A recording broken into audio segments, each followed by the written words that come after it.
آپ نے سنا ہوگا بھائی جس سے والد ناراض ہو رب کی رضا والد کی، تو نبی علیہ السلام پوری امت کے روحانی سمجھنے باپ ہیں کہ جب آپ ناراض ہوتے ہیں تو کائنات بھی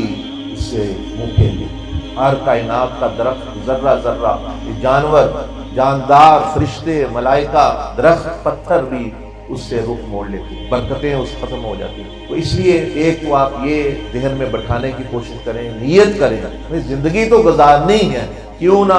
حضور علیہ السلام کی پسندیدہ زندگی جس میں ہمیں بھی فائدہ ہے، مرنا تو ہے ہی ہے، کیوں نہ نبی علیہ السلام کی مرضی کے مطابق بندہ مرے۔ کپڑے تو پہننے ہی ہیں، تو بجائے چکے بدماش کی طرح پہننے کے محمد عربی کی طرح پہننے صلی اللہ علیہ وسلم۔ کھانا تو کھانا ہی ہے، انگریزوں کی طرح کھانے سے نبی علیہ السلام کے غلاموں کی طرح کھائے۔ شادی تو کرنی ہے، بجائے فلانی کنجری کی طرح کرنے کے سیدہ فاطمہ الزہرا کے طریقے پر کیوں نہ۔ خوشی تو منانی ہے، بچہ ہوا ہے، کیوں نہ امام حسین کا جس طرح کی خوشی منائی گئی منائے اس طرح، بجائے کہ فلاں بندہ جی فلاں یعنی بچہ پیدا ہوا ہے یعنی اس کی طرح